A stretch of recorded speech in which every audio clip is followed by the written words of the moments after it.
So Donald Trump was booed at the World Cup final. An Argentine player walked straight past him, then shook Mark Carney's hand. And less than 24 hours later, Trump announced a new 50% tariff attack on Canada. The official explanation is cars, alcohol, and dairy.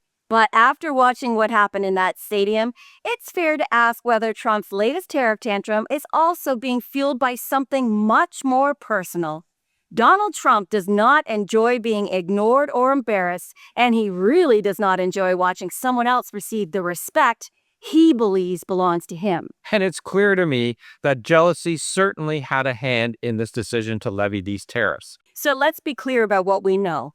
At the World Cup final trophy presentation, Donald Trump walked onto the field to boos. He lingered during the trophy presentation until he was moved aside, and then Argentina's Cristian Romero passed him without acknowledgement before greeting Mexico's Claudia Sheinbaum and Mark Carney. And that handshake was seen around the world.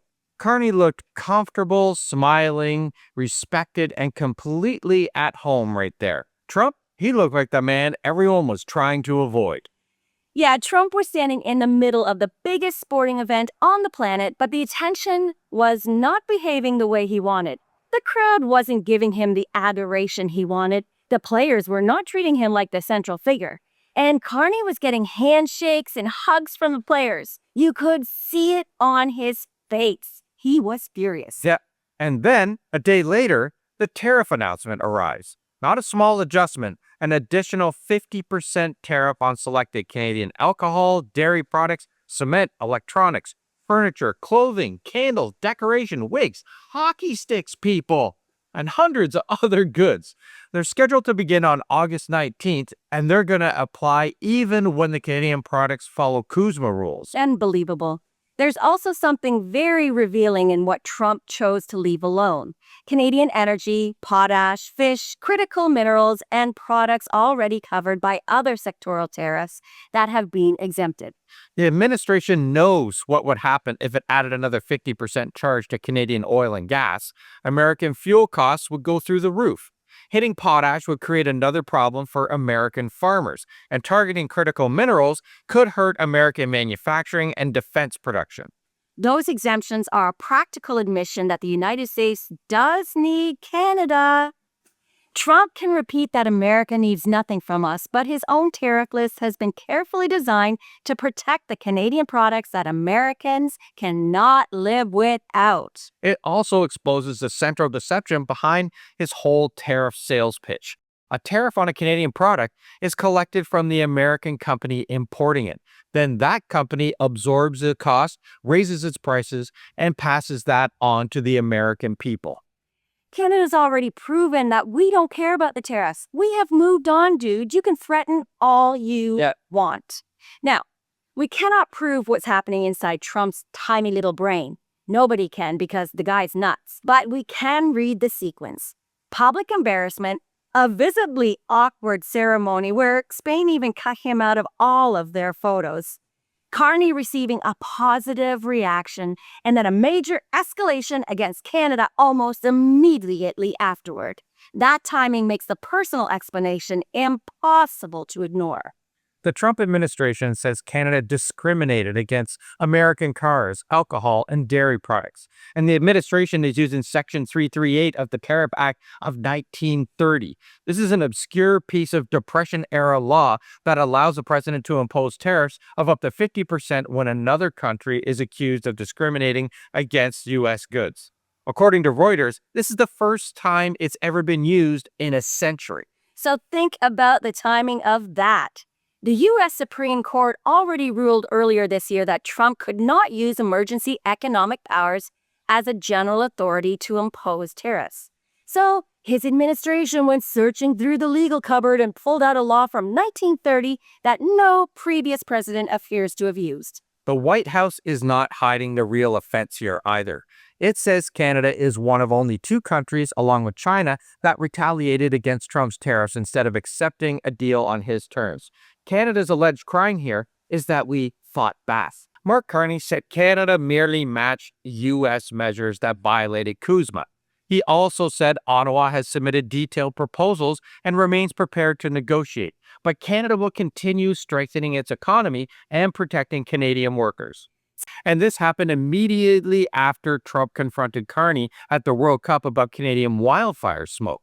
Trump suggested Canada might owe the United States damages and threatened tariffs over smoke crossing the border. Man, the next day, what happens? These tariffs arrive. Other countries offer help. When the U.S. is in trouble, Canada offers help. When Canada has wildfires created by climate change, when the United States is one of the worst offenders, we get a bill. Now, the new proclamations of these tariffs do not officially list wildfire smoke as the reason, but this is becoming Trump's pattern with Canada. Think about it. Fentanyl, national security, dairy, cars, alcohol, wildfire smoke. He keeps changing the complaint while keeping the punishment the same. Lies, lies, and more lies. When one argument becomes inconvenient, another appears. The tariff remains the answer before the administration is even settled on what the question is. The alcohol portion may be the most revealing part of this entire tariff announcement. According to the White House's own figures, Canadian imports of American alcoholic beverages have dropped by 81% since most of those provinces removed them from their systems. That represents a decline of roughly $582 million US dollars. So the boycott is working. And even if the U.S. alcohol went back on the shelves, Canadians are not going to buy it, dude. Exactly. California winemakers and American spirit companies have been losing one of their most dependable export markets. They're now applying pressure inside the U.S., which is where Canada needs the political consequences of this trade war to land. PM Carney has also been building relationships outside the United States, and that may be another source of Trump's anger. Canada says the new government has already signed more than 20 economic security partnerships. Prime Minister Carney is being welcomed in Europe, Asia, and the Middle East. Canada is expanding defense cooperation, energy discussions, and investment relationships. And every new connection reduces Trump's ability to isolate Canada and demand our surrender. That World Cup image captured that change in a few seconds. Trump stood there expecting recognition while a player walked past him and greeted Carney with smiles. For a president who treats diplomacy as a personal loyalty contest, the symbolism could hardly have been worse for him. Now, jealousy may not explain the hundreds of tariff codes, but it may help explain the emotional intensity, the timing, and the need to demonstrate that Trump can still punish the country whose prime minister was being embraced right beside him. Retaliation should concentrate on political pain and places capable of influencing Congress and the White House. And Canadian consumers, we have to keep leverage. Keep buying Canadian goods where they're available. When a Canadian option doesn't exist, choose products from Europe, Mexico, Latin America, Africa, and other partners that can replace many American brands. And yes, people, we need to talk about leisure travel. Work trips, family responsibilities, and medical needs, well, that's a whole different story. But a purely optional American vacation is a choice, and Canadians still making that choice should have asked themselves why their vacation dollars should reward a government that's deliberately trying to damage Canadian jobs.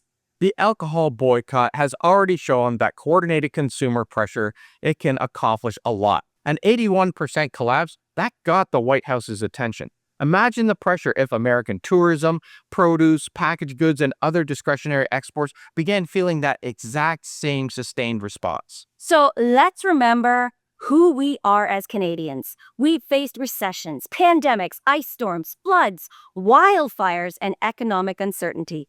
Every time we got through it by standing together. So now is the time to support Canadian workers, farmers, manufacturers, truck drivers, and small businesses. Buy Canadian when you can. Don't cross that border, and be patient with businesses facing higher costs. And for our U.S. viewers, this is not just a dispute between politicians. Canadian resources are woven into U.S. industry and household life. Yeah, Canadian energy feeds American refiners. Canadian fertilizer supports American agriculture. Canadian metals, electricity, food, and manufactured goods move through the supply chains that cross the border every day. And when those goods become more expensive or less predictable, the cost doesn't stop at the Canadian border. It shows up in fuel prices, grocery prices, factory costs, construction, and household budgets. The U.S. has enormous economic power, but power works best when other countries still want to actually cooperate with you. Every threat creates a reason for partners to build more alternatives. And that is the part that Trump's tariff strategy keeps missing. A neighbor can be pressured for a little while, but a neighbor can also decide to stop depending on you. And once companies invest billions in new routes, new suppliers, new ports, and new agreements, they do not simply return to the old arrangement because Washington changes its tone for a week. Trump's official argument is that tariffs create leverage, but leverage disappears when the other side starts building a new table, and Canada is doing precisely that. And CUSMA now becomes that warning sign. If Washington treats a negotiated agreement as something that can be suspended whenever Canada refuses to obey or bend to their will, well, every future partner will ask the same question. Why the hell would you trust the agreement? The irony is that Trump's pressure may be accelerating the exact Canadian independence he has been trying to prevent. And the one thing to remember here is as Canadians, we stay united and we fight back. We can fight back with our wallets, and we've proven that that works. So here's the question we want to hear from you. Do you think the 50% tariff decision was driven mainly by trade policy, or was it Trump's wounded pride at the World Cup humiliation? And if you haven't subscribed, make sure you have to get more spicy updates like this, and check out the pinned comment for our Substack, our merch store, and our private Facebook group. And don't forget to give this a like and a hype and get it out there so other people can weigh in on the situation as well. Thanks for watching, everyone. Ciao for now. See you tomorrow.